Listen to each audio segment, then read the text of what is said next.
Morning बच्चों।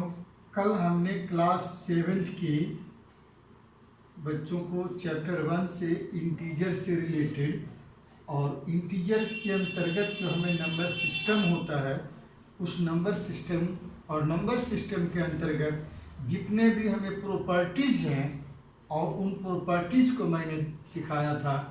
इसके अंतर्गत property of addition, property of subtraction, property of multiplication. अब हमारा चौथी जी पॉइंट है, फोर्थ पॉइंट है, वह पॉइंट है प्रॉपर्टीज ऑफ डिवीजन।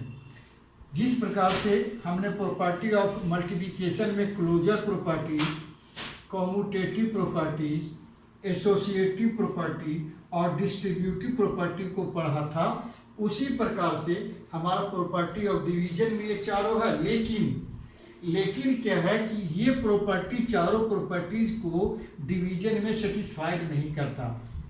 सपोज करिए कि जो हमारा पहला प्रॉपर्टी है क्लोजर प्रॉपर्टी, इसको हम लोग क्लोजर प्रॉपर्टी कहते हैं, इसको कहते हैं क्लोजर प्रॉपर्टी कहते हैं। तो क्लोजर प्रॉपर्टी के अंतर्गत क्या हमने पढ़ा कि अगर कोई हमारे पास मोर देन 2 और 3 इंटीजर्स हैं, तो हम मान लीजिए कि अगर एक इंटीजर ये है और दूसरा इंटीजर बी है, अगर हम ए में बी से डिवाइड करते हैं तो ये कोई ज़रूरी नहीं है कि वह हमारा एक इंटीजर प्राप्त हो।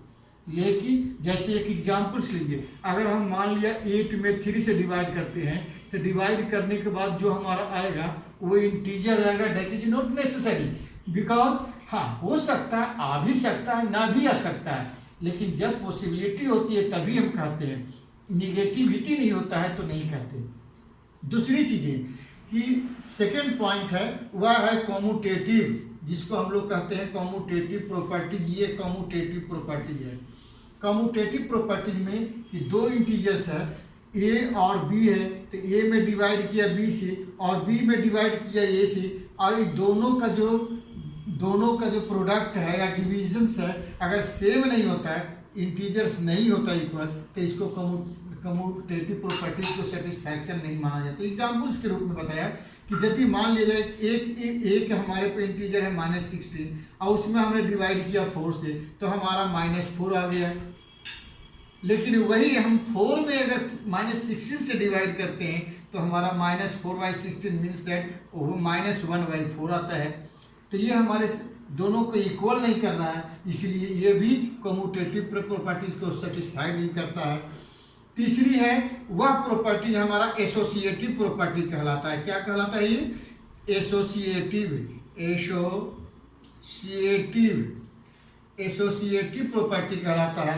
एसोसिएटिव प्रॉपर्टी में भी वही है जो मल्टीप्लिकेशन में लागू होता है, लेकिन ये सेटिस्फाइड नहीं करता है डिवीजन में। जैसे A divide B divide C not equal to A divide bracket में B divide C for all integers A B C है। एग्जाम्पल्स के रूप में आप एक एग्जाम्पल्स के रूप में देखिए कि अगर हम 40 में 10 से डिवाइड किया और फिर डिवाइड किया 2 से, इसी तरह से 14 में डिवाइड किया और ब्रैकेट में 10 में डिवाइड किया 2 से, तो हमारे क्या आ गया 14 डिवाइडेड बाई 10 इक्वल टू 4 और 4 डिवाइडेड बाई 2 इक्वल टू 2 आ गया। लेकिन इधर क्या है 14 डिवाइड ब्रैकेट के वर्ग पहले हुआ तो 5 divided 40 divided by 5 equal to 8, जो कि सेटिस्फाइड नहीं करता है, इसलिए डिवीजन में प्रॉपर्टी को लागू नहीं होता। दूसरी चीजें हैं। नेक्स्ट चौथी प्रॉपर्टी है वह प्रॉपर्टी है डिस्ट्रीब्यूटिव प्रॉपर्टी। चौथा प्रॉपर्टी है, फोर्थ प्रॉपर्टी है, वह प्रॉपर्टी कहलाता है डिस्ट्रीब्यूशन प्रॉपर्टी कहलाता है। तो डिस्ट्रीब्यूशन प्रॉपर्टी के अंतर्गत जो है हम लोग ये देखते हैं कि जैसे मान लिया जाए कि पॉइंट नंबर 4 है आपका, पॉइंट नंबर 4 में है कि A divide B plus C not equal to A divide B और plus A divide C for all integers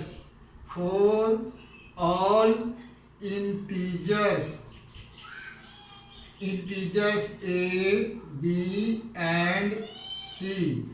examples के रूप में अगर हम देखते हैं, एग्जाम्पल्स के रूप में क्या है कि अगर मान सपोज करिए कि हमारा 12 है डिवाइड -4 + 2 है ना, अभी इक्वल लेते हैं हम, तो इसको सॉल्यूशन कर। अब दूसरी चीज़ क्या किया हमने, ऐसे किया 12 डिवाइड -4 प्लस 12 डिवाइड 2।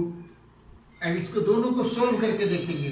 तो हमने पहले ब्रैकेट की करनी है, तो क्या हो जाएगा 12 डिवाइड -2, इधर आपको हो गया नॉट इक्वल में आ जाएगा। देखिए 12 डिवाइड किया यहाँ, तो ये आपको आ गया -3 और ये आपको आ गया +6।